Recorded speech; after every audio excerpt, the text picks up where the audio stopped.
1.2 del tema 1, el pHímetro. El contenido de esta lección es el siguiente. Hablaremos sobre las técnicas de medición de pH, entre ellas las moléculas orgánicas indicadoras, la potenciometría, en este caso pHímetría. Definiremos lo que es un valor de actividad y veremos las aplicaciones de estas técnicas. En el caso de soluciones simples ya vimos cómo calcular el pH en la clase anterior. Sin embargo, en la práctica esto no es siempre posible por la complejidad y muchas veces no sabemos la naturaleza de las soluciones a las cuales queremos medirle el pH. Entonces, en estos casos es más práctico determinar un pH como una medida. Puede hacerse entonces a partir usando moléculas orgánicas indicadoras. Sería una medición a baja resolución, y también podemos hacerlo de manera más exacta, que es usando las técnicas potenciométricas, que consiste en la medida de potenciales de una celda electroquímica en ausencia de corriente. Históricamente, la medición de pH se realizaba usando moléculas orgánicas cromofóricas indicadoras, que son moléculas que cambian de color cuando ocurre una alteración del pH en el medio donde se encuentran. En esta tabla le muestro varios ejemplos de estos indicadores, sus rangos de pH en el cual ocurre el viraje de color, el color que presenta esa molécula cuando está en su forma ácida y el color que presenta cuando está en su forma básica. Vamos a ver el ejemplo de la fenolftaleína, que tiene un viraje de color entre 8 y 9.8. En su forma ácida es incoloro, pero en medio alcalino es fucsia, una coloración rosada. Esta es la estructura, les muestro aquí la estructura de la fenolftaleína con estos anillos bencenos fenólicos. Este es un grupo hidroxilo, ¿verdad? Aquí en estos dos anillos, y así está, es la estructura que tiene a pH cuando está protonada, pH menores a 8.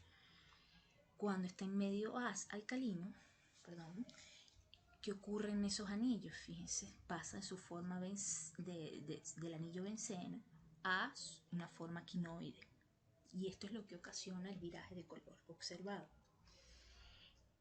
Estas sustancias, los indicadores, suelen ser ácidos débiles y por lo tanto entonces se disocian reversiblemente. Se ve un equilibrio aquí y está descrito por una ecuación igualmente, está descrito por una constante de equilibrio. A pH menores al pKa de ese ácido, ese indicador va a estar en su forma protonada, mientras que a pH mayores al pKa, ese indicador va a estar en su forma aniónica, desprotonada. Normalmente, el cambio de pH requerido para convertir una forma a otra del indicador es de 1 o 2 unidades. Entonces, en un sistema, fíjense que está otra vez varios de estos indicadores y la escala de pH. Y en sistemas de dos colores, que involucran dos colores, como la fenolftaleína, vean aquí el cambio entre 8, 7 y 8,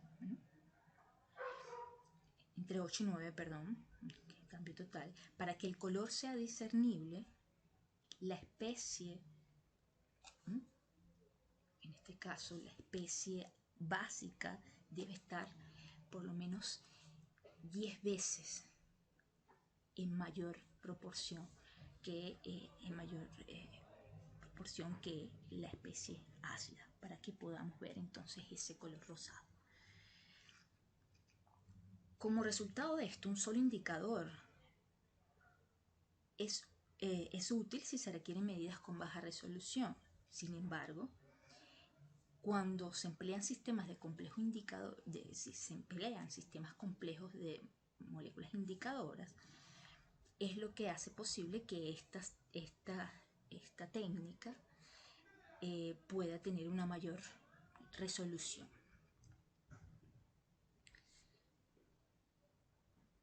Estas moléculas indicadoras de pH pueden ser usadas de tres maneras. podemos usarlas como indicadores líquidos, que se preparan entonces soluciones de los colorantes a bajas concentraciones. Generalmente se disuelven en alcohol o agua y solo basta con 1 o 2 gotas del indicador para estimar cualitativamente el pH de una solución. También podemos usarlas como papel indicador. En este caso, láminas finas de papel se impregnan con un sistema complejo de indicadores apropiado. Se coloca una gota de la solución sobre la tira de papel y este va a cambiar de color en respuesta al pH de la solución.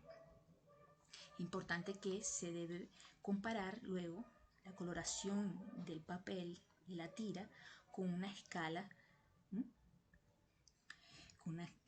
estándar de color que se ve aquí.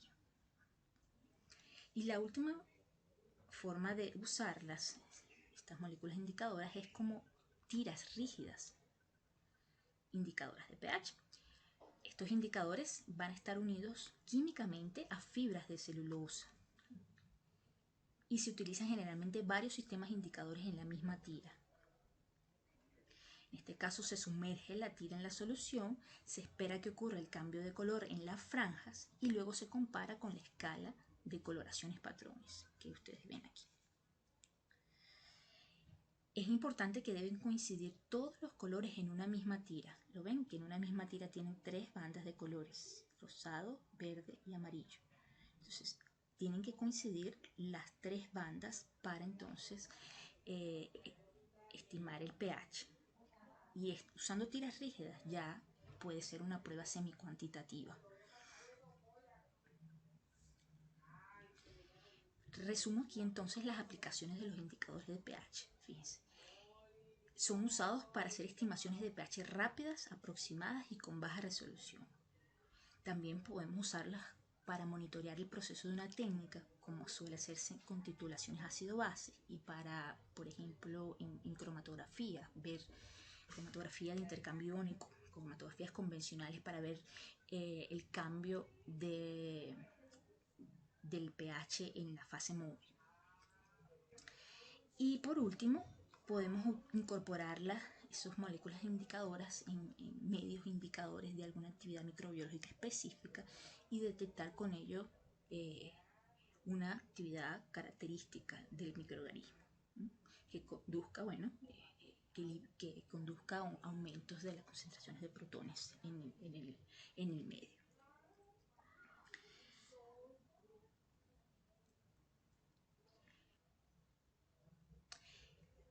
La otra forma de medir el pH es usando los métodos potenciométricos.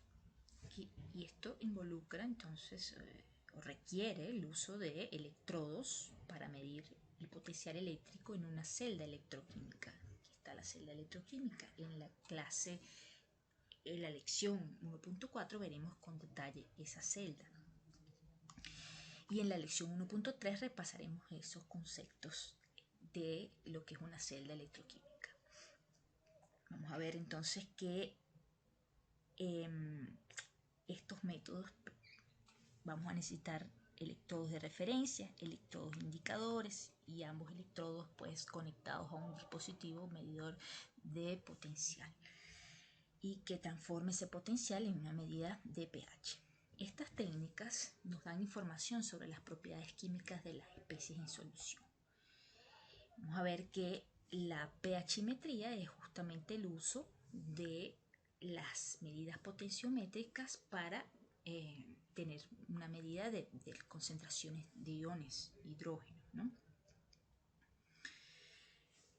Y es justamente el pHímetro el equipo o instrumento que usamos para hacer las mediciones. Tiene 2 partes fundamentales: es los electrodos, que vamos a tener electrodos de referencia y electrodos indicadores de medida, y tenemos el otro componente del pHímetro, que es el analizador, llamado electrómetro. Aquí les muestro un pHímetro moderno.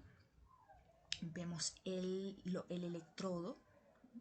Este aquí es una sonda de temperatura, y el electrodo y la sonda están un componente que es un componente accesorio, que es el brazo flexible, que es el que mantiene esa sonda y ese electrodo sumergidos en la solución que queremos determinar el pH.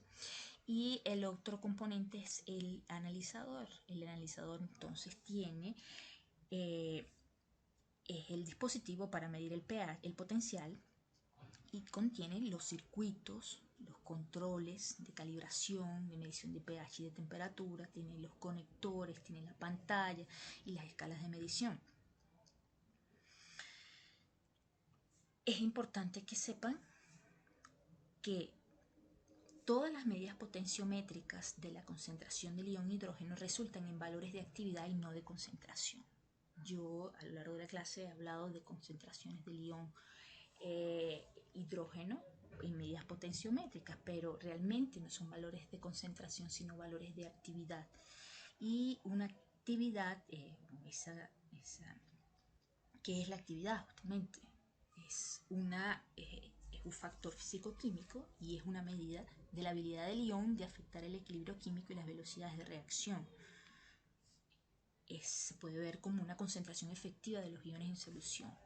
Se nota con una A minúscula y de la especie iónica, y va a venir dado por un coeficiente de actividad y la concentración molar de la especie I. ¿Qué pasa? Que siempre que trabajemos con soluciones diluidas, esa concentración de la especie iónica, concentración molar, va a ser muy baja y el factor F va a tender a 1. Por lo tanto, la actividad va a ser igual a la concentración de ion, la concentración molar de la especie iónica. Y es por eso que hablamos de la concentración del ion hidrógeno en medidas potenciométricas, pero tenemos que saber que realmente lo que las medidas son en valores de actividad. Porque fíjense que a concentraciones altas de la especie, concentraciones molares de la especie iónica, que sean muy altas, esa actividad suele ser menor.